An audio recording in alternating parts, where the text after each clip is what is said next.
INDIA জোটের চতুর্থ বৈঠক, আর কিছু সময় অপেক্ষা, তারপরে এই বৈঠকে বসবেন যারা রথী মহারথী রয়েছেন, এই বিরোধী রাজনৈতিক দলের যারা মাথারা রয়েছেন।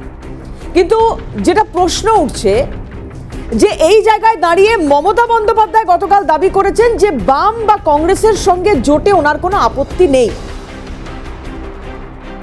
বিজেপির বিরোধিতায় বাম বা কংগ্রেসের সঙ্গে তিনি একযোগে লড়তে রাজি আছেন, তিনি আসন সমঝোতাও করতে রাজি আছেন। তিনি বলছেন তিনি আসন সমঝোতা করতে রাজি আছেন। বাম কংগ্রেসের সঙ্গে আসন সমঝোতা করবেন মমতা বন্দ্যোপাধ্যায়, এ তো ভাবাই যায় না। খুব স্বাভাবিকভাবেই পাল্টা একটি পোস্ট এলো বিরোধীর দলের কাছ থেকে, অর্থাৎ সুজন চক্রবর্তী বাম নেতা, তিনি এটি পোস্ট করলেন এবং যে পোস্টে পরিষ্কার উনি বলছেন যে এটা কিভাবে সম্ভব, ভূতের মুখে কি তাহলে রাম নাম? আর এই দোস্তি কুস্তির আখড়ায় এখন সবচেয়ে বড় চ্যালেঞ্জ হয়ে দাঁড়াচ্ছে আসন সমঝোতা। লোকসভা ভোটের আগে কোথাও কি ছন্ন ছাড়া India?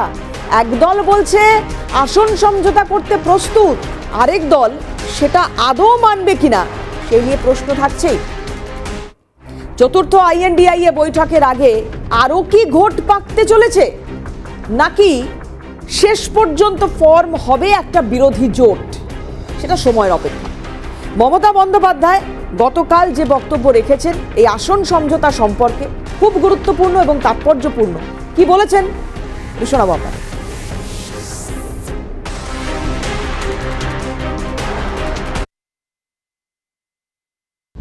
Somebody must bail the cat. Meaning, I don't have any problem if they have the genuine things. But Bengal, you know that they have only 2 seats. I am open to talk. I am open to discuss. It is their choice. I cannot make any comments about any political party. किसी का साथ मेरे को बात ही नहीं हुआ. এরপরেই সুজন চক্রবর্তী একটি পোস্ট করলে, আমি সেই পোস্ট একটু ফুল ফ্রেম আপনাদের দেখাতে চাইবো, যেখানে উনি বলছেন যে ভূতের মুখে রাম নাম, এটা কিভাবে সম্ভব? মমতা বন্দ্যোপাধ্যায়ের মুখে সমঝোতার কথা হঠাৎ কি হলো? বাংলায় বিজেপি তৃণমূলের বিরুদ্ধে বামেদের লড়াই, ভিন রাজ্যে তৃণমূল নেই, এবং সেখানে গোয়ার মতো রাজ্য যেটা বিজেপির সুবিধার্থে, যেখানে তৃণমূল, বামেদের সমঝোতার প্রশ্নই ওঠে না। সুজন চক্রবর্তী বাম নেতা আমাদের সঙ্গে রয়েছেন এই মুহূর্তে টেলিফোনে। সুজনবাবু, স্বাগত জানাই আপনাকে সিএনএ। ভূতের মুখে রাম নাম আপনি যে পোস্ট করেছেন, সেখানে একদম প্রথম শুরুর লাইনটা হচ্ছে ভূতের মুখে রাম নাম, বামেদের সাথে সমঝোতা করা মমতার মুখে হঠাৎ কি হলো? কি হবে সুজন বাবু যদি সত্যি মমতা বন্দ্যোপাধ্যায় শেষ পর্যন্ত আপনাদের সঙ্গে হাত মেলাতে চান বিজেপি বিরোধিতায়? উনি যে কথা বলছেন যে বিজেপি বিরোধিতায়, আপনারা কি হাত বাড়াবেন? বিজেপি বিরোধিতায় মমতা ব্যানার্জির আন্তরিকতা, এটা নিয়ে মানুষের মধ্যে প্রশ্ন আছে, টাকাটা স্বাভাবিক। বিজেপির সাহচর্যে দল করেছেন, বিজেপির সাহচর্যে ভিন রাজ্যে চলেন, পশ্চিমবাংলায় বিজেপিকে নিয়ে এসেছেন, বিজেপির সঙ্গে সরকার করেছেন। আজকে বিজেপি যে লাফাচ্ছে তার দায় পুরোপুরি অস্বীকার করার সুযোগ তার নেই।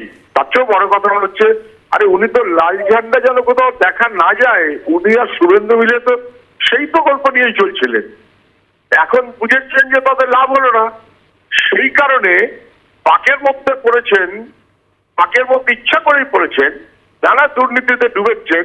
এখন তার হাত ধরার জন্য বিজেপি ইচ্ছেও আর কেউ আছে বলে আমার মনে হয় না।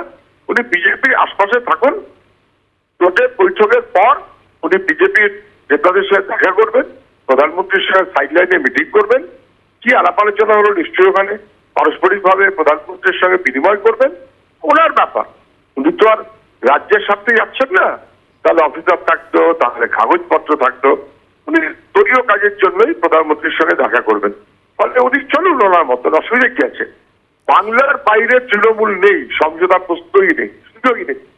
বাংলায় তৃণমূল বাম এক জায়গাতে মেলাবদ্ধ করে জায়গা নেই, নতুন কোনো কথা না। যা চিরকাল আমরা বলে এসেছি, যা মমতা ব্যানার্জি মাঝে মধ্যে বলেন, মাঝে মধ্যে উল্টো বলেন, কিন্তু আমরা বরাবরই একই কথা বলছি।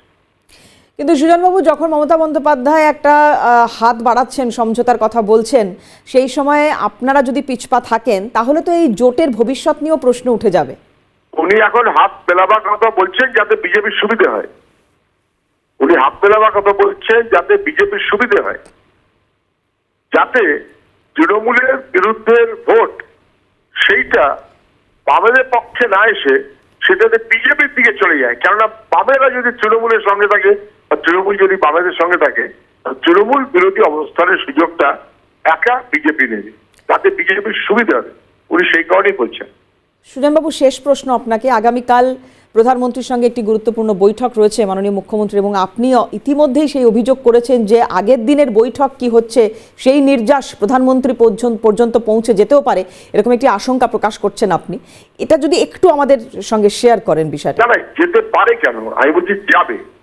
এই কারণে তো দেখুন, প্রধানমন্ত্রী একেবারে কোমরে দড়ি দিয়ে বেঁধে আনবো বলার পর যিনি রাখি পরাবার জন্য অপেক্ষায় থাকে, অথবা মোদী ভালো কিন্তু অমিত শাহ খারাপ বলার পর যিনি ভুবনেশ্বরে 3 দিন অপেক্ষায় থাকেন অমিত শাহর সঙ্গে দেখা করবেন বলে, কিংবা মাঝরাতে বা বেশি রাতে প্রধানমন্ত্রীর সঙ্গে বৈঠক করে পিছন দিক দিয়ে বেরিয়ে যান, যাতে রাজীব কুমার সংক্রান্ত সমঝোতাটা সবাই ঠিক মতো টের না পায়, অথবা যে বিরোধী বাংলায় যখন উত্তাল তখন রাজভবনের ঠিক ভেতরে গিয়ে মোদীজির সঙ্গে সাক্ষাৎ করে আসেন, না বোঝা কোনো কারণ নেই যে মমতা ব্যানার্জির মনোভাবটা কি তৃণমূল একটা অফশুট অফ আরএসএস। একটা অফশুট যদি বিজেপি হয় আর একটা অফশুট তৃণমূল। এটা তৃণমূলের নেতারা যখন দলের উপরে রাগ হয়েছে, মুকুল রায় হোক সবুজ চ্যাটার্জি হোক, তারাই বলেছে। আমি তাদের কথাটাই আপাতত ধার নিলাম, ধরে নিন। বেশ, অনেক ধন্যবাদ আপনাকে। সুজন চক্রবর্তী বাম নেতা আমাদের সঙ্গে ছিলেন। উনি যে পোস্ট করেছেন সেই পোস্ট, এবং খুব স্পষ্টভাবে সেখানে লেখা যে ভূতের মুখে রাম নাম, বামেদের সাথে সমঝোতার কথা মমতার মুখে হঠাৎ কি হলো। দেখা যাক আজকে বৈঠকের পরে কি নির্যাস সামনে আসে।